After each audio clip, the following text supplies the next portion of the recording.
र यो भूमि नेपालको भूमि गाभेर नयाँ नक्सा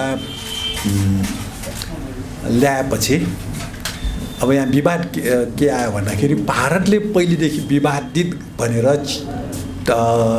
भनिसकेको ठाउँ आज उसले एक्लैले खायो भन्ने ढङ्गले प्रचार भएको छ। वास्तवमा त्यो नेपालकै भूमि हो, भारतले विवाद गरेको हो, नेपालले स्वीकार गर्न नहुने हो। योभन्दा अघिल्ला सरकारहरू जसले सरकारमा गएका नेपालका सरकारहरूले नेपालको भूमिलाई भारतले दाबी गरेपछि विवादित भनेर जुन भन्यो त्यो नै गलत हो। नेपालको भूमि हाम्रो हो, के को विवादित भनेर प्रश्न उठाउनु पर्ने थियो र हाम्रो भूमि नछुनु भन्नुपर्ने थियो। र साथसाथै नेपालको भूमि सुरक्षाको निम्ति नेपाली सेना र सशस्त्र प्रहरी बललाई समयमै राख्नुपर्ने हो र जति राख्नुपर्ने हो त्यो सरकारहरूले राखेन, राख्नै चाहेन। यसमा सरकारमा बस्ने सबै पार्टीहरू दोषी हुन्। त्यसकारण हामीले यो नेपालको अब लिम्पियाढोडा नै महाकाली नदीको मुहान हो र त्यहाँसम्म हाम्रो भूमि हो। अहिले भारतीय सेना कालापानी लिपुलेक हुँदै अब टिङ्कर भन्ज्याङसम्म हतियार लिएर गस्ती गरेको भनेर आयो। नेपालको भूमिमा हतियार लिएर भारतीय प्रहरी गस्ती गरेपछि, भारतीय सेना गस्ती गरेपछि नेपालले के हेरेर बस्यो, सरकार के हेरेर बस्यो। त्यसकारण सरकारमा जाने पार्टीहरू बोल्छ सार्वजनिक रूपमा हाम्रो भूमि 1 इन्च मिच्न दिँदैनौँ, तर थरथर कामेको हामी देख्छौँ। यदि नेपालको भूमि मिचेको सरकारलाई त्यस्तो लाग्छ भने अन्तर्राष्ट्रिय अदालतमा मुद्दा दिनुपर्छ, होइन भने भन्नुपर्छ नेपालको भूमि हामीले सुरक्षा गर्न सकेनौँ भनेर राजीनामा दिएर आउनुपर्छ। त्यसकारण त्यस्तो सरकार चाहिँ ले अब चुप्लाएर बसेर 1 इन्च भूमि मिच्न दिन्न भनेर जनतालाई ठिक्क गरेर कारबाही केही गर्न नसक्ने सरकारको रूपमा रहेर ठिक हुन्न। अब हामीले सरकारलाई सुझाव दिएको 3-4वटा काम गर्नुपर्छ। नेपालको भूमि मिचेपछि 35 दिनभित्र अन्तर्राष्ट्रिय अदालतमा मुद्दा दिनुपर्छ। 36औं दिनमा गएपछि अन्तर्राष्ट्रिय अदालतले के भन्छ, 35 दिनभित्र उजुरी दिनुपर्ने, ढिलो किन आएको, जे बेला जुन मन लाग्यो त्यति बेला आएर हुन्छ भनेर प्रश्न उठाउनेछ। दोस्रो, सरकारले भारतको राजदूतलाई बोलाएर नेपालको भूमि समेत गाभेर नक्सा किन बनाएको, ल स्पष्टीकरण देऊ भनेर लिखित रूपमा लिनुपर्छ। यदि स्पष्टीकरण चित्त बुझेन भने भारतको राजदूतलाई फिर्ता पठाउनुपर्छ। नेपालको भूमि खानेलाई नेपालको भूमिमा राख्न मिल्छ? त्यो त मिल्दैन नि। तेस्रो, विभिन्न देशमा भएका नेपालका राजदूतहरूलाई ती देशको सरकारलाई भन्न लगाउनुपर्छ कि नेपालको भूमि भारतले मिच्यो, तपाईँहरूले सहयोग गर्नु पर्यो, बोलिदिनु पर्यो, मिच्नुहुन्न भनेर बोलिदिनु पर्यो भनेर भन्नुपर्छ। चौथो कुरा, नेपालका विद्यार्थीहरू र युवाहरू अध्ययनका लागि र रोजगारका लागि विभिन्न देशमा पठाइएका छन्। गएका होइन, यिनीहरू पठाइएका हुन्, सरकार आफैले पठाइएका हुन्। ती अध्ययन गरेका विद्यार्थी र रोजगारमा गएका नेपालीहरूलाई ती देशको भारतीय दूतावासमा विरोध पत्र दिन लगाउने, नेपालको भूमि किन मिचेको भारतले भनेर। यो काम चाहिँ सरकारमा बसेका पार्टी र सरकारले गर्नुपर्छ देशको सार्वभौमिकता र स्वाधीनताको निम्ति भनेर हामीले उठाएका छौँ। अब सबभन्दा यो महत्त्वपूर्ण कुरा एउटा, 1950 मा भारतले नेपाललाई चीनको डर देखाएको रहेछ। त्यसबेला मातृका प्रसाद कोइरालालाई भारतको प्रधानमन्त्री नेहरूले चीनको डर छ, अब उत्तरी सेनामा सुरक्षा दिनुपर्छ भनेपछि के गर्ने त भनेर भन्दा भारतको सेना हुन्छ, उत्तरी नाकामा सेना राख्नुपर्छ भनेर 1950 मा 18वटा चेकपोस्ट भारतको सेना राखेको रहेछ नेपालको उत्तरी सीमामा। नेपाली जनताको विरोध भएपछि 1969 मा भारतीय सेना फिर्ता भयो, तर कालापानीको सेना यथावत रहेछ। कालापानीमा भारतीय सेना यथावत रहे र 2048 सालमा टनकपुरको कुरा उठ्यो, 2053 सालमा महाकालीको कुरा उठ्यो। यहाँ एउटा गम्भीर विषय, टनकपुरको समझदारी र सन्धि हुँदा गिरिजाको विरुद्ध एमालेले नारा लगाएको थियो, राष्ट्रघाती गिरिजा हैजाले लैजा भनेर। पछि 2053 सालमा एमाले समेत मिलेर महाकाली चाहिँ भारतलाई दियो। त्यसकारण सरकारमा बसेका पार्टीहरूमा देशभक्तिको भावना छैन भन्ने कुरा यसले पनि देखाउँछ। र 53 सालमा सारा जनताको विरोध भएपछि एमालेका युवा विद्यार्थीहरू खुख्री लिएर कालापानीमा भारतीय सेना धपाउने भनेर गएको रहेछ। भारतीय सेनाले एमालेका अनि राजसोबीका विद्यार्थीहरू आएको देखेपछि भारतीय सेनामा गोर्खा भर्ती केन्द्रमा भर्ना गोर्खा भर्ती केन्द्र मार्फत भारतीय सेनामा भर्ती भएका नेपाली पनि रहेछ। त्यहाँ त्यही नेपाली गोर्खा भर्तीका सेनालाई लगाएर अन्य राजसोबीका विद्यार्थीलाई लखेट्न पठाए। अनि अन्य राजसोबीका विद्यार्थीहरूले कालापानी पश्चिममा छ 60 किलोमिटर वर नेपालभित्रै झन्डा गाडेर यिनीहरू काठमाडौँ आएछ। अनि काठमाडौँमा हामीले कालापानीमा झन्डा गाडेर आयो भनेर पत्रकार सम्मेलन गरेछ। पछि भारतीय सेनाले झन्डा गाडेकै ठाउँमा वर आएर फेरि चौकी बनायो। त्यसकारण एमालेकै कारणले यो पछिल्ला दिनहरूमा भारतको अतिक्रमण बढेको हो।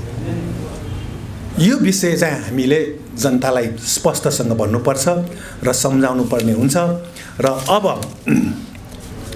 यो भारतको जुन वक्तव्य आयो नेपालको भूमि मिचेको छैन भनेर, यो एकदमै असत्य हो। त्यो वक्तव्यको सरकारले खण्डन गर्नुपर्ने हो, खण्डन गरेन। बरु चीनले चाहिँ विवाद वार्तावाद समाधान गर भन्नाले त्यो भूमि नेपालको हो भन्ने सङ्केत गर्यो नि। अब भारतले त सिधै मिचेकै छैन भन्थ्यो। चीनले नेपालको पक्षमा मिलाएर बोलिदिएको हो। अब सिधै त बोल्न मिलेन, तर विवाद चाहिँ वार्ताबाट समाधान गर भनेपछि नेपालको त्यहाँ दावा गर भने हो नि। अब दावै गर्दैन सरकार, त्यसकारण यहाँ गलत छ। भारतको अब यो नयाँ नक्सा र भारतको वक्तव्य सरकारले पुरै खण्डन गर्नुपर्छ। र नेपाली जनताको आन्दोलनले सरकार चुप लाग्यो भने नेपाली जनताको आन्दोलनले भारतको नयाँ नक्सा र भारतको वक्तव्यलाई फालिदिनुपर्छ। र अब परराष्ट्र मन्त्रालयको वक्तव्य कालापानी मात्र दाबी गर्यो। लिम्पियाढुरा हो, अझ पश्चिम महाकाली नदीको स्रोत लिम्पियाढुरासम्म दाबी गर्नुपर्नेमा परराष्ट्र मन्त्रालयले कालापानी नेपालको हो भनेर दाबी गर्यो। भनेपछि लिम्पियाढुरा दाबी गरेन। अब भारतले कालापानीमा भारतको सेनाले कालापानीमा एउटा सानो पोखरी बनाएर त्यसपछि त्यो पोखरीको पानी जम्मा भएको तुरतुरे धारो बनाएर त्यो धारोबाट निस्केको पानीलाई कालापानी भनेर देखायो।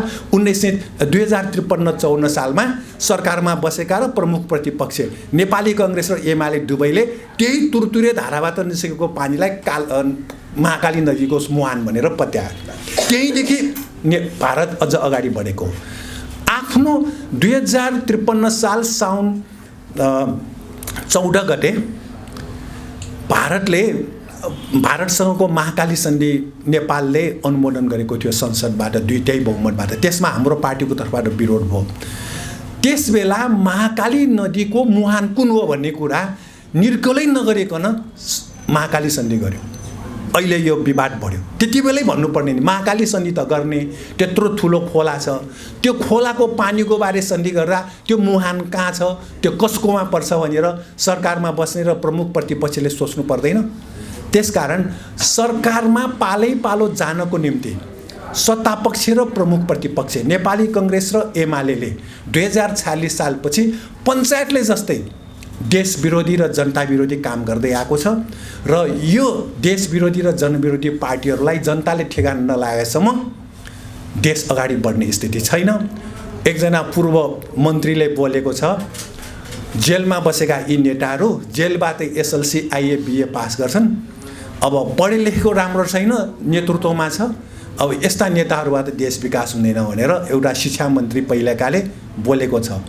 मैले नै क्वेसन र कापी पठाएको, यिनीहरू पास भयो, अहिले मन्त्री प्रधानमन्त्री छ, जेलमा बसेर पास गर्नेहरू। यो लट चाहिँ समाप्त नभएसम्म देश राम्रोसँग अगाडि बढ्दैन भनेर पनि भन्ने आँट गर्यो नि। त्यसकारण सरकारमा गएका पार्टी र नेताहरूले इमान्दारीपूर्वक काम नगरेपछि कति दुःख हुन्छ जनता र देशलाई। अब प्रधानमन्त्री ओलीले 2075 साल 1 वर्ष अगाडि पुस 23 गते अन्तर्राष्ट्रिय भ्रष्टाचार विरोधी दिवस अख्तियारले आयोजना गरेकोमा बोल्दै त्यहाँ मन्त्री सचिव सहसचिवहरू, संवैधानिक अङ्गका प्रमुखहरू सबै सहभागी थिए। यहाँ भएकाहरूले भ्रष्टाचार नगरे आधा भ्रष्टाचार अन्त्य हुन्छ अरे भनेपछि त आधा भ्रष्टाचारका त्यही सहभागीहरू भयो भनेपछि भ्रष्टाचार त माथिबाटै भइरहेको स्पष्ट छ। थुन्नुपर्नेहरू सबै पदमा रहेछ प्रधानमन्त्रीकै भनाइअनुसार। आज वर्षमान पुन्जीले भन्नुभयो, जलस्रोत मन्त्रीले भ्रष्टाचार नगरे आधा भ्रष्टाचार अन्त्य हुन्छ अरे। अनि सचिव र महानिर्देशकहरूले भ्रष्टाचार नगरेपछि सोही अनुसार भ्रष्टाचार अन्त्य हुन्छ अरे भनेपछि त मन्त्री, प्रधानमन्त्री, सचिव र महानिर्देशकहरूले नै भ्रष्टाचार गरेको भइरहेछ नि। भ्रष्टाचार वाइट बडीको आएको छ, 4G सेवाको आएको छ 12 अर्ब रुपियाँ, अब एनसेलको आएको छ अरबौँ रुपियाँको भ्रष्टाचार। त्यसकारण चुनावमा पैसा खर्च गर्ने, भोज खुवाउने, सामान बाँड्ने, युवाहरूलाई जाँच रक्सी खुवाएर चुनाव प्रचारमा पठाउने यस्ता पार्टीहरूलाई जनताले नङ्ग्याउन नसकेसम्म देशको भविष्य उज्यालो हुने स्थिति छैन। यस्ता पार्टीहरूलाई जनताले मतदानबाटै फाल्न सके मात्रै, देशभक्त पार्टीहरू अगाडि बढे मात्रै देश चाहिँ अगाडि बढ्ने स्थिति छ। धन्यवाद। के प्रश्न छ उहाँको?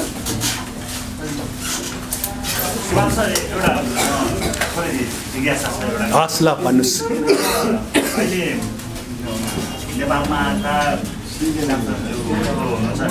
उहाँलाई चाहिँ माओवादीलाई पालनपोषण गर्ने मुख्य व्यक्तिको रूपमा पनि चिनिन्छ है। अब सरकारमा पनि हाम्रो 65 जिल्ला लक्षित गरेर उहाँ आउनु भएको छ। अब यो लिबिया धुरासम्मको हाम्रो नेपाली भूमि फिर्ता होला भन्ने कतिको विश्वास? नेपालको भूमि नेपाली जनताले फिर्ता लिन्छ। अब भारतीय दलाल सरकारहरूले फिर्ता लिन सक्दैन। धन्यवाद। तपाईँको पार्टीको भूमिका के हुन्छ? अहिलेसम्म मैले 3-4वटा अघि नै प्रश्न राखेँ। अब हाम्रो त पार्टीको तर्फबाट संसदमा र सदनमा यो विषय उठाइरहेको छ। राज्य व्यवस्था समितिमा हामीले सरकारलाई निर्देशन दिँदा अन्तर्राष्ट्रिय अदालतमा मुद्दा दिने भनेर निर्देशन दिउँ भनेर भन्यौँ।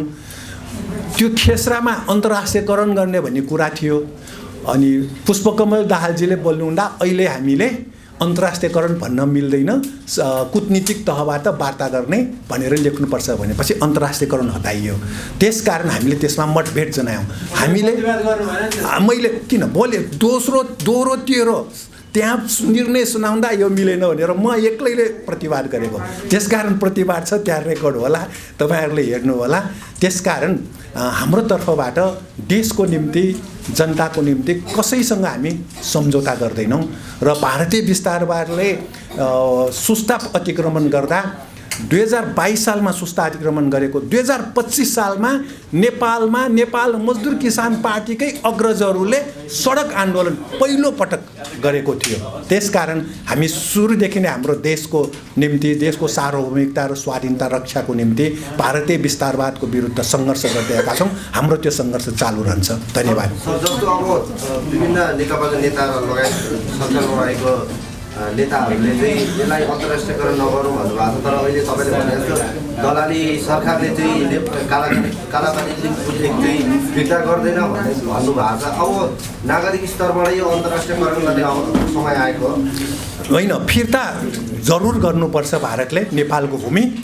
भारतीय दलाल सरकारहरूले लिन नसकिएला, तर नेपाली जनताले आफ्नो भूमि सुरक्षा गर्छ, फिर्ता लिन्छ। अनि अन्तर्राष्ट्रियकरण गर्ने विषयमा त सरकारले मुद्दा नलगिकन त अरूले मुद्दा लगाएर त त्यही त यो सरकार तपाईँको दबाब कतिसम्म हुन्छ भने? जनता भनेको सबभन्दा इतिहासको निर्माता, सबभन्दा बलियो हो। हामी सबै जनता हौँ र सरकारले गलत गरेको कुरालाई हामी मान्दैनौँ। र जनता उठ्यो भने इतिहासमा धेरै देशमा त्यस्तो भएको छ। एउटा पुरानो सरकारले गरेको निर्णय चाहिँ नयाँ सरकार र क्रान्तिबाट आएको सरकारले स्वीकार गरेको छैन। हाम्रो देशमा 46 सालको परिवर्तन भयो, त्यस्तो इच्छा शक्ति भएको पार्टीहरूको सरकार बनेन।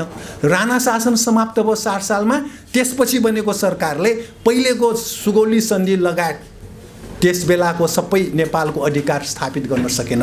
अब जनता सचेत भइसकेको छ, फेरि नयाँ नयाँ आन्दोलन उठ्छ। त्यो आन्दोलनले नेपाल र नेपाली जनताको अधिकार स्थापित गर्छ। अझै पनि तपाईँहरू जनतालाई आन्दोलन गर्नै प्रेरित गरिरहनु होइन, यो त आन्दोलन भनेको निरन्तर अगाडि बढ्छ।